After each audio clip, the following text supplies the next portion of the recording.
Une histoire de vengeance. De Nelly Topsher.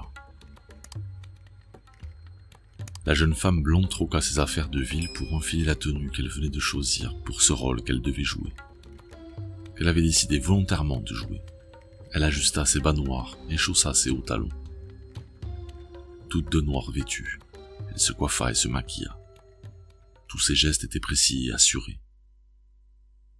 Une fois prête, elle jeta un œil à son compagnon appuyé contre le mur du hangar désaffecté. « Évangéline, tu es certaine de vouloir faire ça ?» questionna-t-il, déjà bien plus nerveux qu'elle. « Je vais le faire. Avec ou sans toi. Je pensais que nous étions d'accord. » Elle le toisa de ses yeux de biche. Il se contenta de hocher la tête. Il ne pouvait absolument rien lui refuser. Elle se saisit d'un petit cahier et se dirigea vers la porte d'à côté. La porte en fer s'ouvrit en grinçant, son bruit résonnant atrocement dans la grande pièce. Le quinquagénaire ligoté, assis sur une chaise, s'agita. Évangéline l'écouta respirer fortement, en proie à une véritable frayeur. Un sourire naquit sur les lèvres de la jeune femme. Il crevait déjà de peur, essayant de comprendre ce qu'il faisait là. Elle s'avança lentement vers lui, faisant exagérément claquer ses talons sur le sol. Il chercha sa présence dans la noirceur de la pièce, où il était plongé depuis un long moment. Il avait d'ailleurs perdu la notion du temps. Il se souvenait simplement d'avoir dragué une jolie femme dans un bar. Très réceptible à ses avances, il lui avait rapidement proposé de la suivre jusque chez elle. Il s'était retrouvé sur le parking plongé dans la pénombre. Et après, plus rien. Le trou noir. Et son réveil dans cette pièce aveugle. Il réalisa qu'il n'aurait jamais dû accepter la proposition de cet inconnu. L'odeur de sa sueur âcre arriva jusqu'à Évangéline. Elle jubila intérieurement. Elle trouvait ce pouvoir sur lui presque excitant. Elle appuya enfin sur l'interrupteur et la lumière de l'ampoule au plafond éblouit l'homme, assis. Elle se planta devant lui. Il découvrit alors une bien belle jeune femme. Il la trouva très désirable et sentit poindre une érection malgré la peur qui le tenaillait. Il la trouva également effrayante. Il frissonna, de peur, de désir. Un mélange des deux sans doute. Une veuve noire fut la seule pensée qui lui vint à cet instant précis. Évangéline attrapa la seconde chaise qui traînait là et s'assit. Tous ses mouvements étaient lents, gracieux, mais déterminés. Il se dégageait d'elle une confiance qu'il n'avait jamais rencontrée chez une femme. « Qui êtes-vous ? Et qu'est-ce que je fais ici ?» tenta l'homme. La jeune femme porta un doigt manucuré devant ses lèvres, rouge carmin. « Chut. Je vais simplement te lire une histoire. » Elle croisa les jambes et ouvrit le cahier qu'elle tenait à la main. Elle caressa la couverture prune, prenant tout son temps. Alors, d'une voix posée, elle commença la lecture d'un journal intime. L'homme s'agita à nouveau. D'un regard, elle lui fit comprendre que ça ne servait à rien et que ça l'agaçait. Il stoppa net, tout mouvement.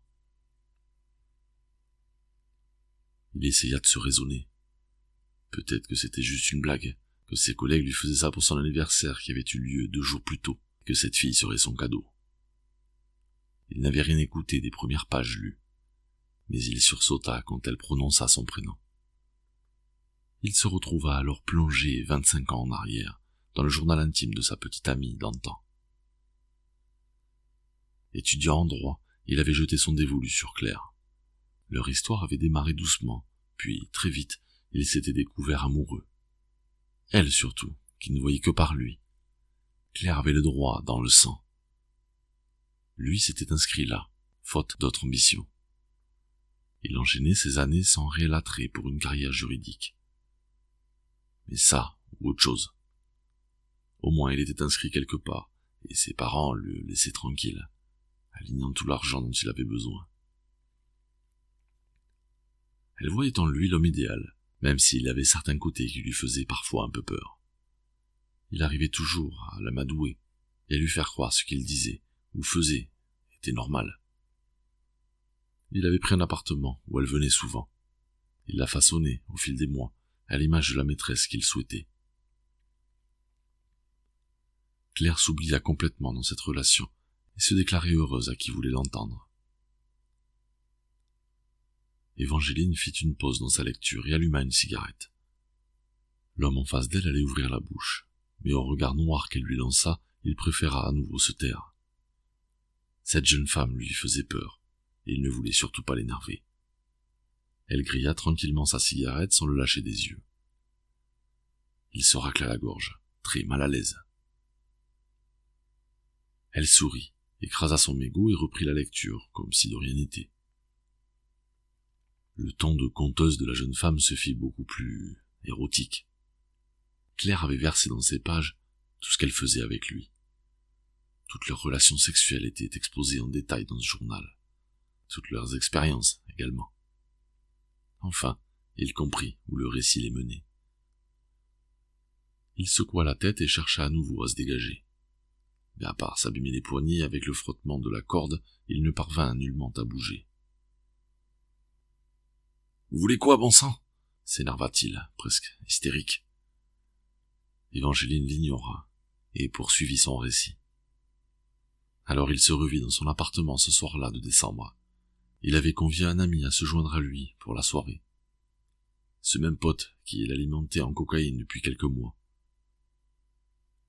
Claire arriva peu après, mécontente de voir ce copain, mais habituée à ne pas contrarier ce que son homme décidait. Comme d'habitude alors, elle préféra se taire. Elle avait refusé la ligne de cocaïne gentiment offerte par le dealer. Ils avaient ensuite dîné et elle avait accepté de boire le soda qu'il lui avait tendu. Elle avait trouvé le goût un peu différent des autres fois, mais avait fini son verre, en confiance. Évangeline, toujours d'un calme déconcertant, entama le récit de la soirée. Son prisonnier déglutit avec nervosité. Claire avait tout condensé de ce jour où sa vie avait basculé dans l'horreur. La douleur d'abord, puis cette impression de n'être plus vraiment là, d'être complètement dissocié de son corps et de son esprit, de son impuissance à se défendre, à crier sous les assauts répétés des deux hommes complètement défoncés. Elle donna moult détails sur tous les outrages qu'il lui avait fait subir, sur ce viol qui allait la changer à tout jamais. Elle finit par la chaleur du sang qui s'échappait de son bas-ventre. Ce sang qui avait, enfin, fait paniquer les violeurs. La poupée inerte qu'ils avaient dû conduire à l'hôpital et qu'ils avaient laissée devant les portes des urgences. À aucun moment ils n'avaient eu l'intention d'assumer leurs actes.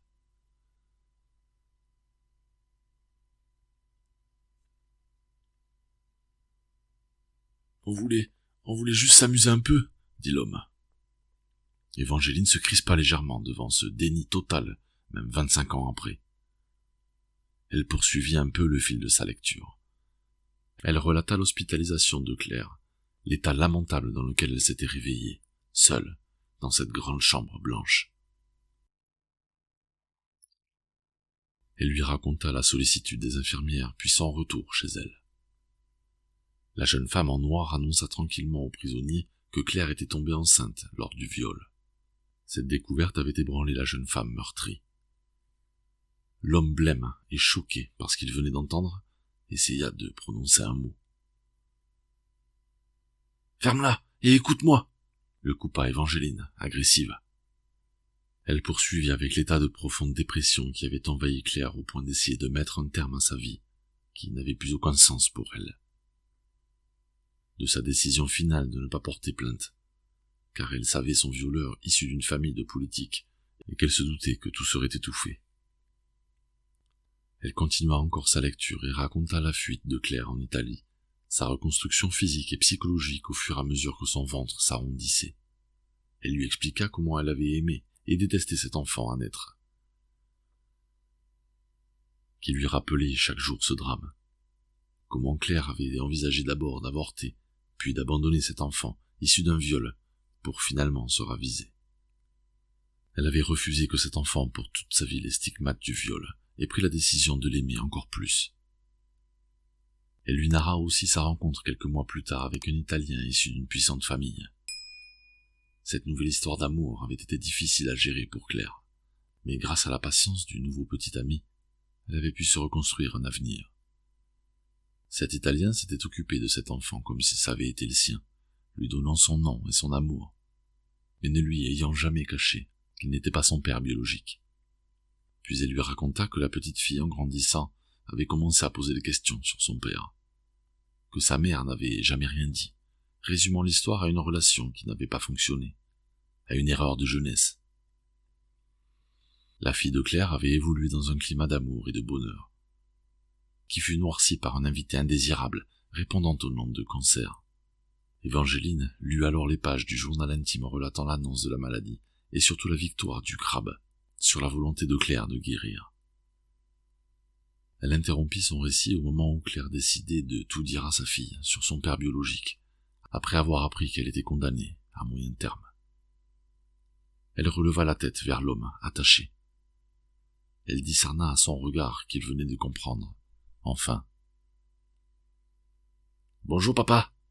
cracha-t-elle alors qu'il se liquéfiait. « Je ne savais pas que... Pourquoi ça aurait changé quelque chose à ce que tu as fait à ma mère ? Mais rien ne prouve que c'est moi le père. Nous étions deux, je te rappelle, tenta-t-il dans un effort presque pathétique de s'en sortir à bon compte, de rejeter les responsabilités sur son ami d'antan. J'ai bien la preuve que c'est toi. Elle s'avança vers lui et vint le détacher. Il reprit espoir, mais vit alors un homme habillé, lui aussi de noir, s'approcher vers lui. Il jeta un œil au revolver qu'il tendait vers lui. Il oublia donc aussitôt toute idée de fuite. Il prit le dossier remis par la jeune femme et le feuilleta longuement. La preuve qu'il était bien le père de la jeune femme lui sauta au visage, sur une analyse ADN. Elle lui expliqua que, grâce aux nombreux contacts de sa famille adoptive, elle avait pu sans mal obtenir ce qu'elle avait désiré. Il était tombé dans le piège de son infidélité, et la dernière fille d'un soir qu'il avait mis dans son lit était celle qui l'avait piégé au nom de la famille italienne. Il haletait sous le coup de l'émotion. Évangeline pria qu'il ne succombe pas à une crise cardiaque, car elle avait d'autres projets pour lui. Il lui demanda son prénom. Elle lui donna. Il essaya de la faire parler d'elle, comme s'il voulait s'intéresser à cette fille qu'il venait de rencontrer. Il se heurta à un mutisme déconcertant. Aucune émotion ne venait trahir le visage de la jeune femme. « Nous allons finir d'écouter cette histoire si tu veux bien, » dit-elle au bout d'un moment, mettant un terme au monologue de l'homme, qui commençait sérieusement à l'énerver. La voix d'Évangeline reprit la lecture du journal intime de sa mère. Claire avait aussi découvert que son violeur avait agressé sexuellement plusieurs autres femmes au cours de son existence. Femmes qui, pour la plupart, avaient reçu une forte somme d'argent pour se taire. Après tout, il était un avocat renommé, qui brassait pas mal d'argent. Claire les avait toutes rencontrées. Jamais elle n'avait essayé de les convaincre de se retourner contre les agresseurs. Elle avait juste voulu recueillir leur récit, comme elle avait écrit le sien. L'avocat perdit le peu de couleur qui lui restait. Claire faisait également part de la disparition d'une des petites amies répertoriées de l'avocat. Elle posait des doutes sur un meurtre, mais avoua qu'elle n'avait pu avoir aucune preuve. Elle avait donc dû laisser tomber cette piste. « Je suis marié maintenant, » murmura-t-il, plein d'espoir. Tout avocat qu'il était, il se noyait dans sa peur, à court d'arguments. « Parlons-en de ta femme, justement. » Évangeline prit l'enveloppe que son compagnon armé lui tendit. Elle prit le temps de l'ouvrir, de sortir les documents. L'avocat se demanda ce qu'elle contenait. Tout se mélangeait dans son esprit, et il se sentait de plus en plus mal.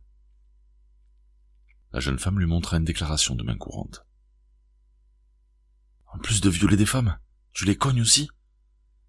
Nous nous sommes juste disputés. C'est parti tout seul. » Évangeline échangea un regard entendu avec son compagnon. L'avocat perdait de sa superbe. Il n'avait plus la force de nier les faits. « Tu les forces aussi à avorter ? Comment as-tu appris tout ça ?» Elle ne répondit pas, se contenta de lui sourire de manière machiavélique et de se délecter de l'aveu à peine déguisé compte tenu de la dernière question. « À croire que je suis aussi mauvaise que toi. Ton sang coule dans mes veines, mon cher père. » Si tu veux de l'argent, je te le donne. Tu n'as qu'à demander. Fixe ton prix. » C'est fou comme beaucoup pensaient que l'argent pouvait tout acheter, tout effacer. Elle ne daigna même pas lui répondre. Elle était au-dessus de ça. Elle le fixa longuement. Un quart de seconde, elle espéra des excuses, des regrets, un mea culpa qui pourrait l'attendrir. Mais seul le silence tomba entre eux. « Je vais maintenant te parler de moi, » reprit la jeune femme. Elle lui rappela maintenant son enfance en Italie, lui parla de sa famille, cette famille bien connue en lien avec la mafia locale. Sa rencontre avec l'homme qui se tenait à côté de lui, fils d'un des clans mafieux. Des valeurs d'honneur dans lesquelles elle avait évolué. Son géniteur frissonna. À son regard, Évangeline réalisa qu'il venait enfin de capter qu'il ne sortira pas d'ici vivant. Il fixa le revolver dans la main de l'homme en noir. « Je peux renifler ta peur. C'est très jubilatoire, j'avoue. Mais je veux aussi que tu souffres, comme tu as fait souffrir ces femmes. » Évangeline remonta sa jupe et retira d'un de ses bas un couteau. Elle s'approcha de son père. La lame du couteau trouva le chemin de sa joue. Très aiguisée, une goutte de sang perla aussitôt. L'avocat paniqua et se pissa dessus. « Tu es moins courageux quand tu n'as pas l'avantage. Cette fois, c'est une femme qui a le pouvoir de vie ou de mort sur toi. » Le regard de la jeune femme était noir de colère et de folie. Sans sourciller ni trembler, elle lui planta le couteau dans le genou droit, puis le gauche. Il hurla et manqua de tourner de l'œil quand elle remua le couteau dans la plaie et l'enleva avec une lenteur sadique. Évangeline sourit à son fiancé à côté. À la clarté de ses yeux, il comprit qu'elle était en train de jouir. Il frissonna, la trouvant très désirable, mais aussi d'une cruauté rarement rencontrée. À cet instant précis, il sut qu'Évangeline était devenue une tueuse. Que tout cela ne la rendrait pas meilleure, mais au contraire, bien plus dure et impitoyable. « On va faire une petite pause. Je reviens. »« On va faire une petite pause. Je reviens.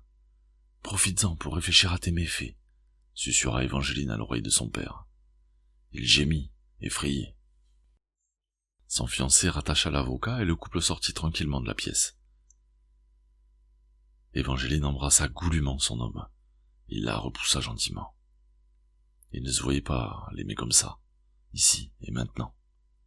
Déçue, la jeune femme se rabattit sur une cigarette. Elle se fit très silencieuse et s'égara dans ses pensées. Elle revit sa mère, son père adoptif. Elle repensa à tout l'amour qu'elle avait reçu. Elle remercia sa mère de lui avoir donné la vie. Elle entendit dans sa tête les confidences de cette dernière, et le jour où elle lui légua le journal intime, l'histoire détaillée de sa vie. Elle se remémora ses réactions quand elle lut les pages du journal, de ses pleurs et éclats de rire selon ce que sa mère racontait.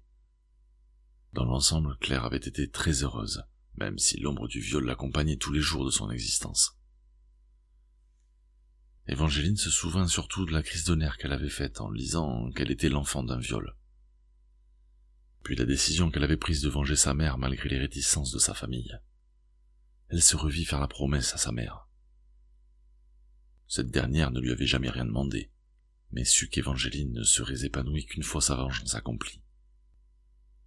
Elles en avaient longuement discuté, et Claire avait juste demandé qu'elle ne fasse pas ça seule. Sa mère s'était surtout assurée qu'elle ne serait pas inquiétée, et avait donné son aval. Elle en avait parlé à celui qu'elle avait toujours considéré comme son vrai père, et à la famille de son futur époux. Tous avaient cherché de la dissuader de se lancer dans cette entreprise insensée. Têtue, elle avait tenu bon, ayant fait de cette vengeance une véritable affaire personnelle. Ils lui avaient promis leur soutien, mais tous avaient l'espoir secret qu'elle n'aille pas jusqu'au bout de son projet. Son fiancé venait, lui, d'avoir la preuve qu'elle boirait sa vengeance jusqu'à la lie. Évangeline écrasa sa cigarette d'un talon rageur et retourna dans le hangar. L'odeur du sang qui s'écoulait des blessures l'électrisa. prédatrice excitée par la peur et la faiblesse de sa proie. Elle lui demanda s'il souffrait. Il hocha la tête. Elle reprit son couteau, doucement, elle s'amusa à le taillader au visage. Plus il criait, plus elle le blessait. Son père était aveuglé par le sang. Il perdit connaissance au bout d'un moment, mais elle le réveilla à coups de gifle. À chaque coup ou estafilade, elle citait le prénom d'une de ses victimes ou donnait un exemple de ce qu'il avait fait. L'homme qui l'accompagnait commençait à être mal à l'aise face au spectacle auquel il assistait. Elle était devenue comme folle, possédée par l'odeur et la vision du sang. Elle prenait un plaisir farouche à le torturer. L'avocat gémissait, balbutiait des excuses, était prêt à faire amende honorable pour que cet enfer cesse. Juchée sur ses talons hauts, elle le regarda un long moment se vider de son sang, après lui avoir enfoncé le couteau dans l'abdomen. « Évangeline, tu devrais mettre un terme à ça, » suggéra à voix basse son fiancé qui n'en pouvait plus de cette vision d'horreur.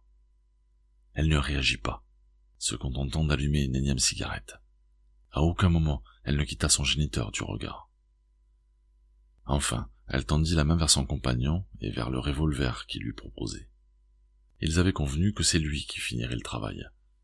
Mais après la barbarie qu'il venait de voir, il se doutait que tirer une balle ne serait plus un problème pour elle. Elle demanda à son compagnon de faire mettre l'avocat à genoux. Elle voulait une véritable exécution. Plus aucune once d'humanité ne baignait son regard. L'avocat souffrait, un véritable martyr. Elle lut du soulagement dans ses yeux quand il comprit que ses derniers instants arrivaient. Elle le visa, mais ne tira pas immédiatement. Étrangement, elle tremblait de peur. Elle se reprit aussitôt et se perdit dans le regard de son père. La détonation envahit le grand hangar, et son écho résonna contre les murs. L'avocat s'écroula, mort d'une balle en pleine tête. Évangeline lui adressa son plus joli sourire. Elle prit le téléphone que son homme tenait et passa un appel. « J'ai tué le père !» dit-elle simplement à son interlocuteur.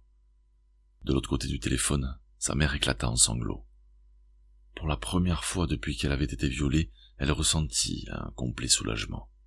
Elle sut ce jour-là qu'elle pouvait mourir tranquille, que sa fille avait lavé son honneur.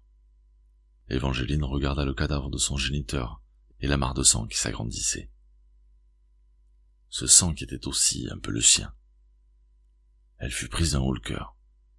Son compagnon lui demanda de sortir. C'était à lui et les amis qui viendraient le rejoindre, de tout nettoyer, de s'assurer que rien ne pourrait être retrouvé, de protéger donc sa belle de toute poursuite. La jeune femme respira l'air frais, une fois dehors.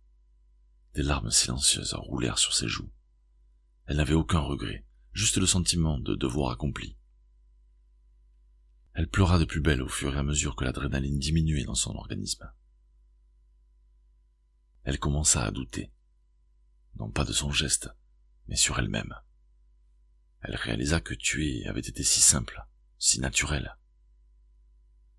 Elle douta alors d'être une bonne personne. Elle repensa au récit de sa mère, revit le visage de son père. Alors elle sut que si c'était à refaire, elle réitérerait le geste, sans réfléchir. Elle avait fait son choix, avait accepté ce défi qu'elle s'était lancé à elle-même. Décidée de venger sa mère, la sortirait grandie. « Tu es le père pour continuer à vivre !» récita Évangeline, tel un mantra. Elle jeta sa cigarette et fila reprendre le cours de son existence.